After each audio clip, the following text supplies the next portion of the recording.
महात्मा गांधी जी ने क्यों चोगा छोड़ सिर्फ धोती पहनी और फिर पगड़ी भी छोड़ पूरी जिंदगी सिर्फ घुटने तक ही धोती पहनी। महात्मा गांधी जी ने साल 1917 के बाद सबसे पहले अपने अंग पर हमेशा के लिए चोगा पहनना छोड़ा और सिर्फ धोती पहनी, और बाद में जाकर साल 1918 के बाद हमेशा के लिए पगड़ी भी पहनना छोड़ के साल 1920 के बाद पूरी जिंदगी सिर्फ घुटने तक ही धोती पहनी। महात्मा गांधी जी ने पूरी जिंदगी भर अपने शरीर पर सिर्फ घुटने तक धोती पहनी है। महात्मा गांधी जी ने उनके जीवन में लिए इस महत्वपूर्ण निर्णय का संबंध इन 4 जगह की घटी घटनाओं से है। 1 चंपारण बिहार का सत्याग्रह, 2 अहमदाबाद में कारखाना मजदूरों की लड़ाई, 3 खेड़ा में किसानों के सत्याग्रह और 4 मदुराई में हुई उनकी सभा। तो सबसे पहले हम गांधी जी के चंपारण सत्याग्रह में घटी घटना के बारे में बात करते हैं। हालांकि चंपारण सत्याग्रह एक बहुत बड़ा विषय या प्रकरण है, उसमें से हम आज के हमारे विषय से संबंधित घटना की बात करेंगे। महात्मा गांधी जी ने भारत में पहली बार बिहार राज्य के चंपारण में सत्याग्रह का सफल प्रयोग किया था। ये चंपारण के किसानों के लिए किया गया आंदोलन था। वहां के किसानों को अंग्रेज शासक नील की खेती करने के लिए जबरदस्ती करते थे। इस वजह से किसान चावल या दूसरे अनाज की खेती नहीं कर पाते थे। हजारों भूखे, बीमार और कमजोर हो चुके किसान गांधी को अपना दुख दर्द सुनाने के लिए इकट्ठा हुए थे। इनमें से आधी औरतें थीं। ये औरतें घूंघट और पर्दे में गांधी से मिलने आई थी। गांधी जी जब चंपारण के मोतिहारी स्टेशन पर 15 अप्रैल 1917 को 3 बजे दोपहर में उतरे थे। चंपारण पहुंचे तब वो कठियावाड़ी पोशाक पहने हुए थे। इसमें ऊपर एक शर्ट, नीचे एक धोती, एक घड़ी, एक सफेद गमछा, चमड़े का जूता और एक टोपी थी। ये सब कपड़े या तो भारतीय मिलों में बने हुई थी या फिर हाथ से बुनी हुए थीं। जब महात्मा गांधी जी ने सुना कि नील फैक्ट्रियों के मालिक निचली समझने वाली जाति के औरतों और मर्दों को जूते नहीं पहनने देते हैं, तो उन्होंने तुरंत जूते पहनने बंद कर दिए। चंपारण की औरतों ने उनके ऊपर अंग्रेज सरकार के अधिकारियों द्वारा किए जा रहे जुल्म की कहानी गांधी जी को सुनाई। उन्होंने बताया कि कैसे उन्हें पानी लेने से रोका जाता है, उन्हें शौच के लिए एक खास समय ही दिया जाता है, बच्चों को पढ़ाई लिखाई से दूर रखा जाता है, उन्हें अंग्रेज फैक्ट्री मालिकों के लिए नौकरों और सेविकाओं के तौर पर काम करना पड़ता है।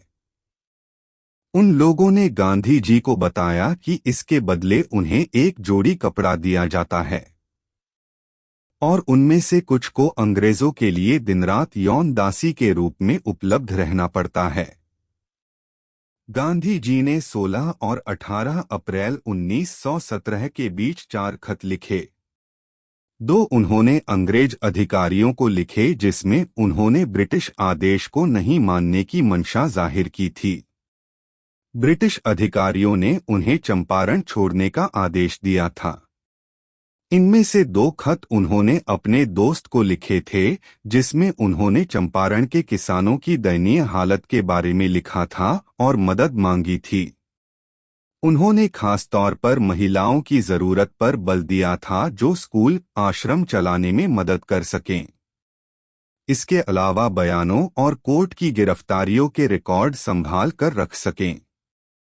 सत्याग्रह के दूसरे चरण में 8 नवंबर 1917 को गांधी जी ने सत्याग्रह का दूसरा चरण शुरू किया था। वो अपने साथ काम कर रहे कार्यकर्ताओं को लेकर चंपारण पहुंचे। इनमें से 6 महिलाएं थीं। अवंतिका बाई, उनकी पत्नी Kasturba Gandhi, Manibai Parikh, Anandibai, Shriyut Diwakar, women's university of Poona की रजिस्ट्रार का नाम इन महिलाओं में शामिल था। इन लोगों ने 3 स्कूल यहां शुरू किए। हिंदी और उर्दू में उन्हें लड़कियों और औरतों की पढ़ाई शुरू हुई। इसके साथ साथ खेती और बुनाई का काम भी उन्हें सिखाया गया। लोगों को कुओं और नालियों को साफ सुथरा रखने के लिए प्रशिक्षित किया गया। गांव की सड़कों को भी सबने मिलकर साफ किया। गांधी जी ने कस्तूरबा को कहा कि वो खेती करने वाली औरतों को हर रोज नहाने और साफ सुथरा रहने की बात समझाएं। कस्तूरबा जी को आदर से बा कहा जाता था। कस्तूरबा जब औरतों के बीच गईं तो उन औरतों में से एक ने कहा, बा, आप मेरे घर की हालत देखिए। आपको कोई सूटकेस या अलमारी दिखता है जो कपड़ों से भरा हुआ हो? मेरे पास केवल यही एक साड़ी है जो मैंने पहन रखी है। आप ही बताओ बा, मैं कैसे इसे साफ करूं और इसे साफ करने के बाद मैं क्या पहनूंगी? आप महात्मा जी से कहो कि मुझे दूसरी साड़ी दिलवा दे ताकि मैं हर रोज इसे धो सकूं। यह सुनकर गांधी जी ने अपना चोगा बा को दे दिया था उस औरत को देने के लिए, और इसके बाद से ही उन्होंने चोगा ओढ़ना बंद कर दिया था। अपने देशवासियों, किसानों और श्रम करने वालों की गरीबी, भुखमरी और उनको ऊपर ब्रिटिश शासकों द्वारा किए जाने वाले अत्याचारों को देखकर गांधी जी बहुत व्यथित थे, दुखी थे। लोगों खाने को खाना नहीं, पहनने को कपड़ा नहीं, कोई आजादी नहीं। गांधी जी के सत्य के साथ के प्रयोग और उनके कपड़े पहनने के तरीके से वो उनके मन की बात बयां करते रहे। पगड़ी पहनना छोड़ा। साल 1918 में जब गांधी जी कारखाना मजदूरों की लड़ाई आंदोलन में शामिल हुए तो उन्होंने देखा कि उनकी पगड़ी में जितने कपड़े लगते हैं उतने कपड़ों में तो कम से कम 4 लोगों का तन ढका जा सकता है। उन्होंने उस वक्त पगड़ी पहनना छोड़ दिया था क्योंकि गांधी जी ने देखा था कि मजदूरों के पास अपना तन ढकने के लिए पर्याप्त कपड़े नहीं हैं। तो मैं कैसे पगड़ी पहन सकता हूं? 31 अगस्त 1920 को खेड़ा में किसानों के सत्याग्रह के दौरान गांधी जी ने खादी को लेकर प्रतिज्ञा ली ताकि किसानों को कपास की खेती के लिए मजबूर न किया जा सके। मैनचेस्टर के मिलों में कपास पहुंचाने के लिए किसानों को इसकी खेती के लिए मजबूर किया जाता था। उन्होंने प्रण लेते हुए कहा था, आज के बाद से मैं जिंदगी भर हाथ से बनाए हुए खादी के कपड़ों का इस्तेमाल करूंगा। वो कहते हैं, उस भीड़ में हर कोई विदेशी कपड़ों में मौजूद था। मैंने उनसे खादी पहनने का आग्रह किया। उन्होंने सिर हिलाते हुए कहा कि हम इतने गरीब हैं कि खादी नहीं खरीद पाएंगे। गांधी जी ने कहा है, मैंने इस सच्चाई को महसूस किया कि मेरे पास कुर्ता, टोपी और नीचे तक पहनी हुई धोती थी। मेरे लाखों लाखों देशवासी लोग दरिद्रता, गरीबी की वजह से बिना कपड़ों के निर्वस्त्र रहने के लिए मजबूर थे। 4 इंच की लंगोट के लिए उनको जद्दोजहद करने वाले लोगों की नंगी पिंडलियां कठोर सच्चाई बता रही थी।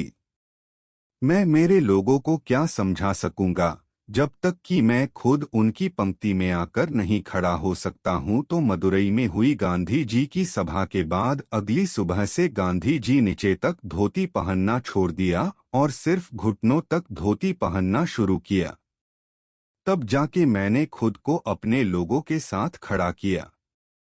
छोटी सी धोती और शॉल विदेशी कपड़ों के बहिष्कार के लिए हो रहे सत्याग्रह का प्रतीक बन गया। इसने गरीबों के साथ गांधी जी की एकजुटता के साथ साथ यह भी दिखाया कि साम्राज्यवाद ने कैसे भारत को कंगाल बना दिया था। चंपारण में हुए पहले सत्याग्रह के 30 सालों के बाद भारत आखिरकार 1947 में आजाद हुआ। यह 200 सालों की गुलामी का अंत था। इस वीडियो को देखने के लिए धन्यवाद।